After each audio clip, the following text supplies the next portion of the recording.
Hi, you guys. Welcome back for our daily practice questions. As always, I like to get into my introduction and disclaimer before getting started with our questions for today.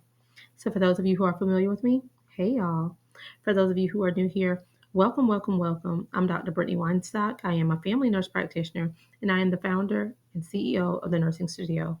I provide resources, tools, review courses, review books, videos, one on one sessions, and more to assist nurses as well as nurse practitioners with success on their boards as well as in practice.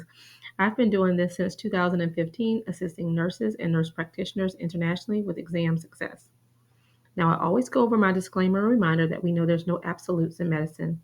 We treat on a patient by patient basis, and any of the questions you see here I have designed and created based on what is currently being tested on the ANCC as well as AAMP exam.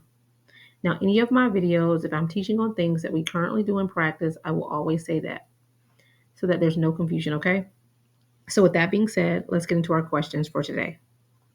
Question number one states the nurse practitioner and NP student are discussing criteria to diagnose diabetes.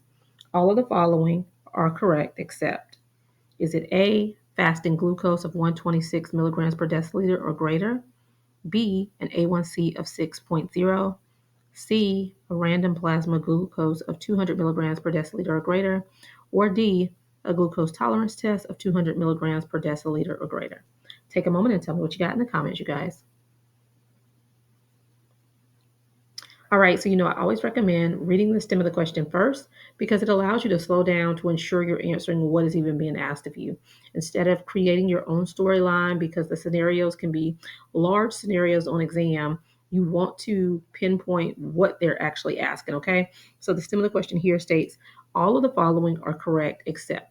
So we're looking for the one that's incorrect, right? So the nurse practitioner and NP student, they're discussing the criteria to diagnose diabetes. So when we are diagnosing diabetes, two positives out of the list of criteria leads to a diagnosis of type 2 diabetes, right? So you need to know those things that fall in that criteria list. Is it A, a fasting glucose of 126 milligrams per deciliter or greater? Yes, that's correct. So a fasting glucose of 126 milligrams per deciliter or greater is a positive for type 2 diabetes. B, an A1C of 6.0. No. Remember, A1C of 6.5 or greater. So B is your best answer because that's incorrect, but let's continue on. C, a random plasma glucose of 200 milligrams per deciliter or greater. That's correct. And a glucose tolerance test of 200 milligrams per deciliter or greater is also a positive criteria for type 2 diabetes. So if you have two or more of these, it will warrant a diagnosis of type 2 diabetes, okay? Question number two. The nurse practitioner has diagnosed a patient with type 2 diabetes today. What is the best first line therapy?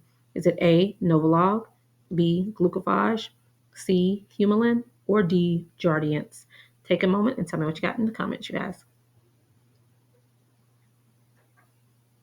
All right, here the stem of the question states, what is the best first line therapy? Okay, we're talking about treatment. I always tell you if they're asking about a treatment, you need to run it back and see if they have provided you with a diagnosis. If they have not provided you with a diagnosis, take it back a step further and look at the assessment findings so that you can determine the diagnosis so you know how to treat, right? But here they have provided us with a diagnosis, letting us know that it is type 2 diabetes. So instantly you should know the first line therapy for diabetes, okay?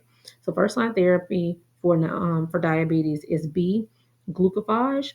And I wanted to put it this way because I know y'all probably like, okay, Brittany, this is a simple question, but make sure when you're reviewing that you review thoroughly. A lot of times that we know the information, but we leave gaps so that if they ask it in that fashion, then that's something you missed because all that you looked at was, hey, diabetic, first line therapy is metformin. But then you don't know that the alternative name for metformin is glucophage. So make sure that you're paying attention to all sides of it. So however the question is presented, or in this case, however the answers are presented to you, you're able to pivot and get them correct each time. Okay. So That's why I'm so big on studying this fashion. And those of you who work with me, y'all know I like to throw things in various scenarios and teach you in certain fashions and make sure that you're really paying attention to the assessment, how they present, right? The diagnosis, so that you know how to diagnose, what gold standards confirm that diagnosis, and what to do in the event of differential diagnoses, how we evaluate those things, and how we treat. And when we're treating, knowing that first line, the second line, if they have an allergy, and knowing those brand and generic names for those medicines, that's huge when preparing for boards, okay? So don't skip one little step, because that one little step can be the gap that is taking you from passing, okay? All right, lastly, question number 3 for today. The nurse practitioner is discussing the goal A1C for her diabetic patient. What is the appropriate goal A1C? Is it A, 6.5, B, 6.0, C, 7.0, or D, 8.0? Take a moment and tell me what you got in the comments, you guys. All right, so stem of the question here is, what is the appropriate goal A1C? So we're talking about the goal A1C for the nurse practitioner's diabetic patient, right? So the goal A1C, the best answer here is C, 7.0. And I like to always um, point this out to you guys for this reason. We know that we want the A1C less than 6.5, right? 6.5 and greater is what puts you in the classification for the diabetic diagnoses.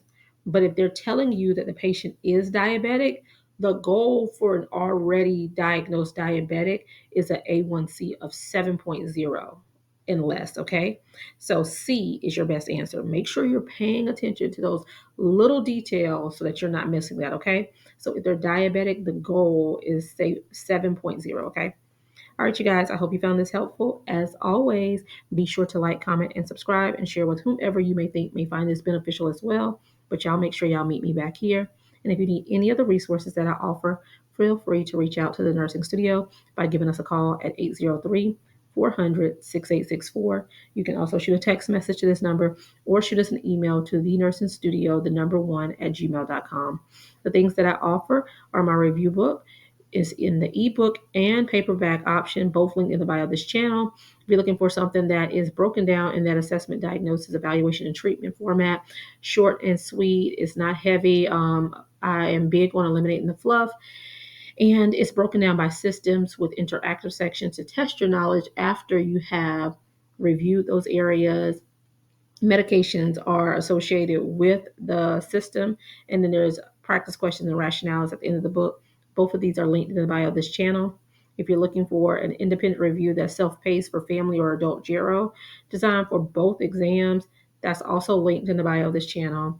Our upcoming 5-week group intensive review will be in September, and I will let you know when that enrollment time and link is available. And then lastly, the one-on-one sessions. I always say reach out because they are customized. So we like to gauge what you truly need for those. And so there are 3 different options. You can do the one-on-one session that is geared for your weakness. So per session, you can book 1 to 2 weaknesses for that allotted session time. And then we have the exam readiness assessment that you can book. Or lastly is the custom package, which is one of the most popular ones, because how this is designed, you're provided a pretest to gauge where you are currently based off of the time that you're looking to prepare for boards.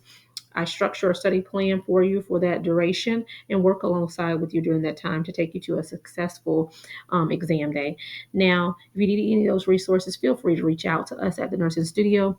But y'all know what to do. Meet me back here. Happy studying. Bye, y'all.